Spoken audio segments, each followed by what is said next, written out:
जय श्री कृष्ण। हम आपको बताएंगे आज या पाठ करेंगे भगवत गीता के 11वें अध्याय का।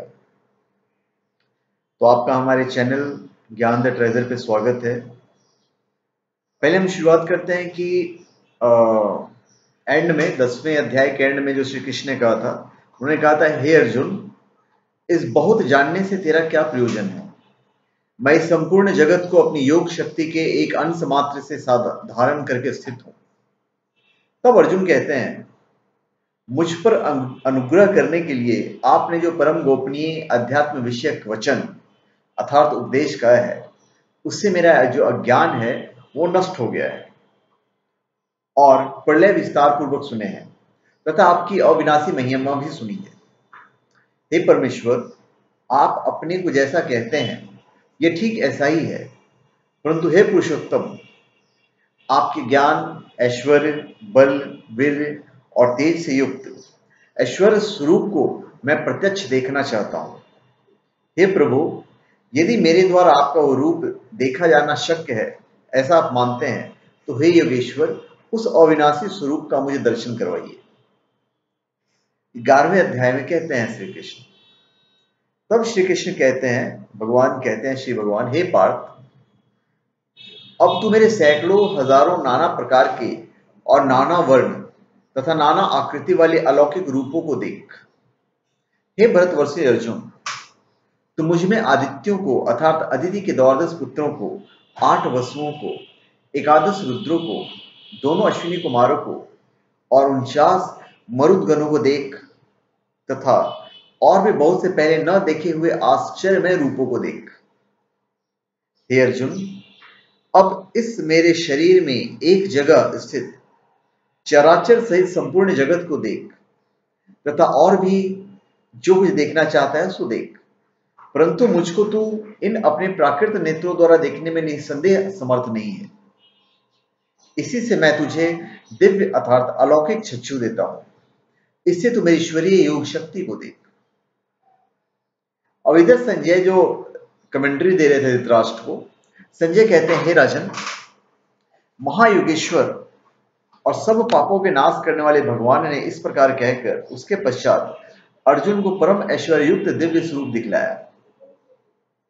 अनेक मुख और नेत्रों से युक्त, अनेक अद्भुत दर्शन वाले, बहुत से दिव्य भूषणों से युक्त और बहुत से दिव्य शस्त्रों को हाथ में उठाए हुए, दिव्य माला और वस्त्रों को धारण किए हुए और दिव्य गंध का साय शरीर में लेप किए हुए, सब प्रकार के आश्चर्यों से युक्त, सीमा रहित और सब ओर मुख किए हुए विराट स्वरूप परम देव परमेश्वर को अर्जुन ने देखा।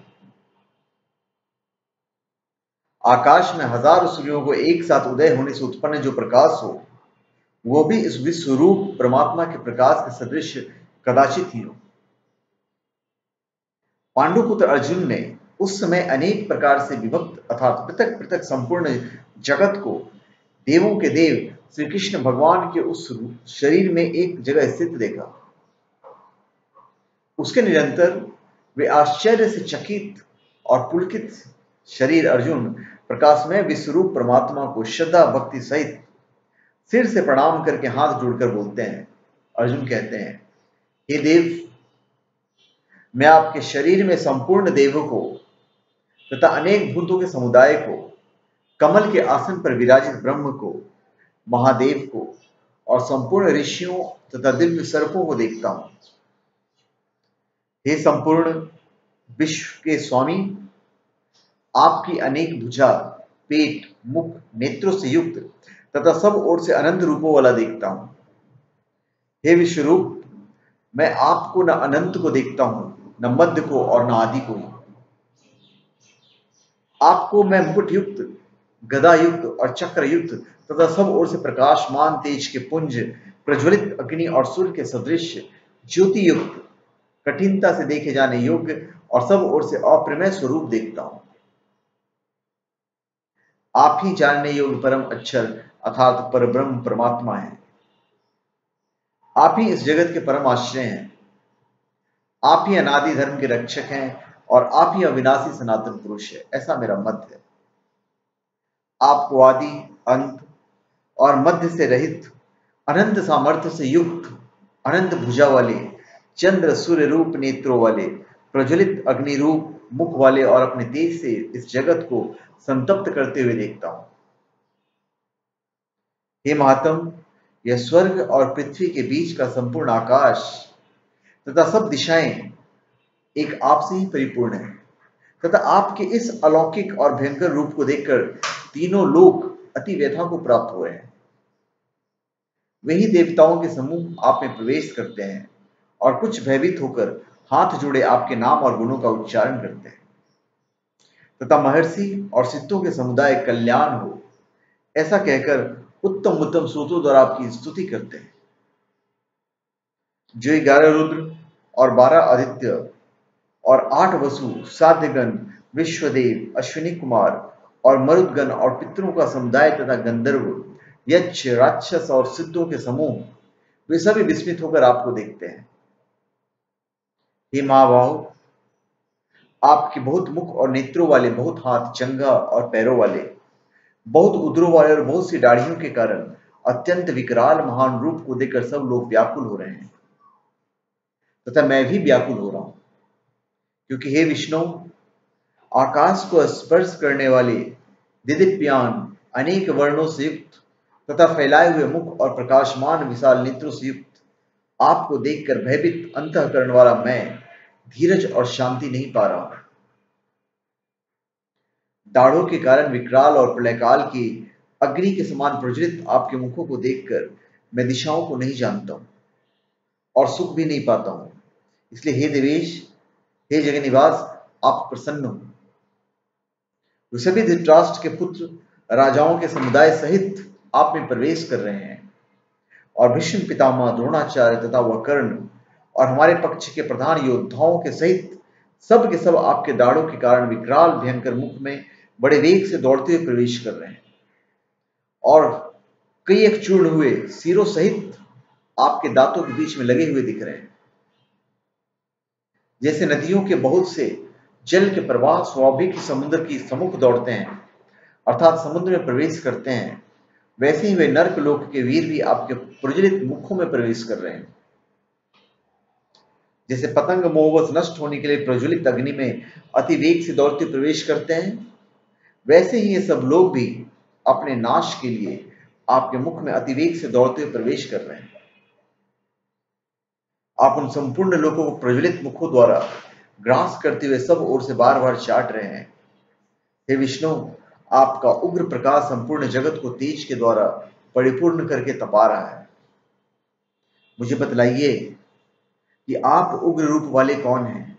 हे देवों में श्रेष्ठ, आपको नमस्कार हो, आप प्रसन्न होइए। आदि पुरुष मैं विशेष रूप से जानना चाहता हूं, क्योंकि मैं आपकी प्रवृत्ति को नहीं जानता। अब श्री कृष्ण कहते हैं, मतलब भगवत श्री भगवान कहते हैं, अभी तो विष्णु जी बोल रहे हैं, मैं लोगों का नाश करने वाला बढ़ा हुआ महाकाल हूं। इस समय इन लोगों को नष्ट करने के लिए प्रवृत्त हुआ हूं।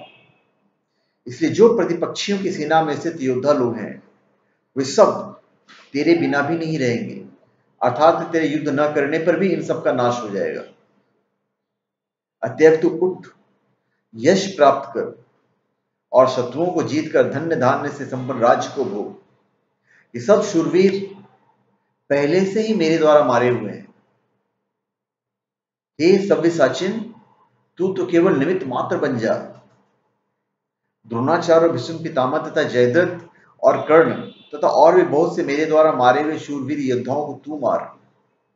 भय मत कर, निसंदेह तू युद्ध में वैरियों को जीतेगा, इसलिए युद्ध कर।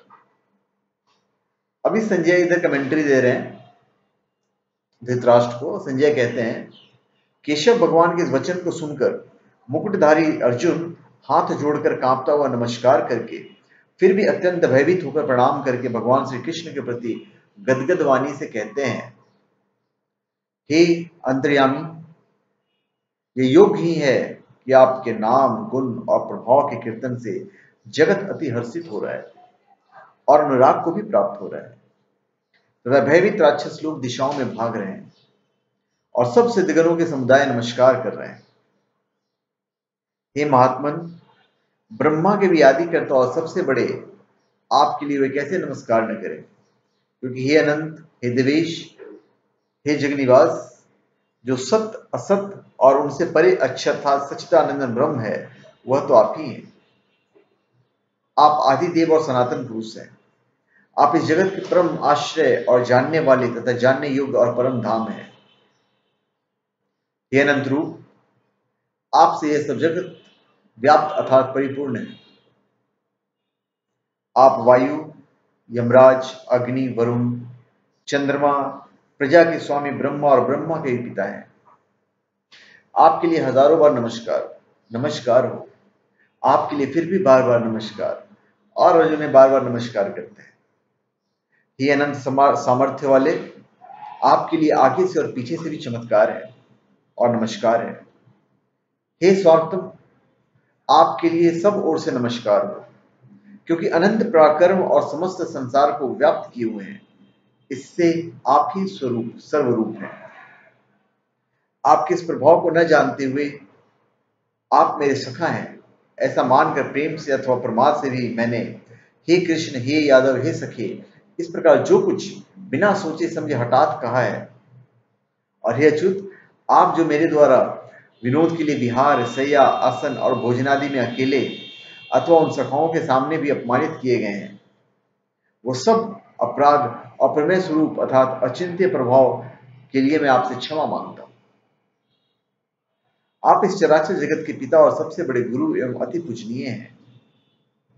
हे अनुपम प्रभाव वाले, तीनों लोकों में आपके समान भी दूसरा कोई नहीं, फिर अधिक तो कैसे हो सकता है। अतएव हे प्रभु, मैं शरीर को भली भांति चरणों में निवेदित कर प्रणाम करके स्तुति करने योग्य आप ईश्वर को प्रसन्न होने के लिए प्रार्थना करता हूं। हे देव, पिता जैसे पुत्र के, सखा जैसे सखा के और पति जैसे प्रियतमा पत्नी के अपराध सहन करते हैं, वैसे आप भी मेरे इस अपराध को सहन करने योग्य हैं। मैं पहले न देखे हुए आपके इस आश्चर्य में रूप को देखकर हर्षित हो रहा हूं, और मेरा मन भय से अति व्याकुल भी हो रहा है। इसलिए आप उस अपने चतुर्भुज विष्णु रूप को ही मुझे दिखलाइए। हे देवेश, हे जगनिवास, प्रसन्न होइए। मैं वैसे ही आपको मुकुट धारण किए हुए तथा गदा और चक्र हाथ में लिए हुए देखना चाहता हूं। इसलिए हे विश्व स्वरूप, हे सहस्त्रबाहु, आप उसी चतुर्भुज रूप में प्रकट होइए। श्री भगवान कहते हैं, हे अर्जुन, अनुग्रह पूर्वक मैंने अपनी योग शक्ति के प्रभाव से यह मेरा परम तेजमय, सबका आदि और सीमा रहित विराट रूप तुझको दिखाया, जिसे तेरे अतिरिक्त दूसरे किसी ने पहले कभी नहीं देखा था। हे अर्जुन, मनुष्य लोक में इस प्रकार विश्व रूप वाला मैं न वेद और यज्ञों के अध्ययन से, न दान से, न क्रियाओं से और न उग्र तप से ही तेरे अतिरिक्त दूसरों के द्वारा देखा जा सकता हूं। मेरे इस प्रकार इस विकराल रूप को देखकर तुझको व्याकुलता नहीं होनी चाहिए और मूढ़ भाव भी नहीं होना चाहिए। तू भय रहित और प्रतियुक्त मन वाला होकर उसी मेरे इस शंख चक्र गदा पद्मयुक्त चतुर्भुज रूप को फिर देख। और इधर संजय धृतराष्ट्र को कहते हैं कि वासुदेव भगवान ने अर्जुन के प्रति इस प्रकार करके फिर जैसे ही अपने चतुर्भुज रूप को दिखलाया, और फिर महात्मा श्री कृष्ण ने सौम्य मूर्ति होकर उस भयभीत अर्जुन को धीरज दिया। और फिर अर्जुन कहते हैं, हे जनार्दन, आपके इस अति शांत मनुष्य रूप को देखकर अब मैं स्थिरचित हो गया हूं और अपनी स्वाभाविक स्थिति को प्राप्त हो गया हूं। तो श्री भगवान बोलते हैं, मेरा जो चतुर्भुज रूप तुमने देखा है वो सुदूरदर्श है, अर्थात इसके दर्शन बड़े ही दुर्लभ हैं। देवता भी सदा इस रूप के दर्शन की आकांक्षा करते रहते हैं। जिस प्रकार तुमने मुझको देखा है, इस प्रकार चतुर्भुज रूप वाला मैं न वेदों से, न तप से, न दान से और न यज्ञ से ही देखा जा सकता। परंतु परंतप अर्जुन, अनन्य भक्ति के द्वारा इस प्रकार चतुर्भुज रूप में प्रत्यक्ष देखने के लिए, तत्व से जानने के लिए तथा प्रवेश करने के लिए अर्थात एक ही भाव से प्राप्त होने के लिए भी शक्य हूं। हे अर्जुन, जो पुरुष केवल मेरे ही लिए संपूर्ण कर्तव्य कर्मों को करने वाला, मेरे परायण है, मेरा भक्त है, आसक्ति रहित है तथा संपूर्ण भूत प्राणियों में बैर भाव से रहित है, वह अनन्य भक्त युक्त पुरुष मुझको ही प्राप्त होता है।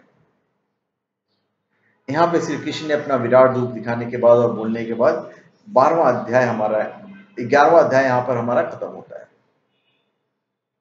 अभी 12वें अध्याय के बिगिनिंग में अर्जुन उनसे पूछते हैं कि जो अनन्य प्रेमी भक्तजन पूर्वोक्त प्रकार से निरंतर आपके भजन ध्यान में लगे रहकर आप सगुण परमेश्वर को और दूसरे को केवल अविनाशी सच्चिदानंदन निराकार ब्रह्म को ही अति श्रेष्ठ भाव से भजते हैं, उन दोनों प्रकार के उपासकों में अति उत्तम योगवेता कौन है।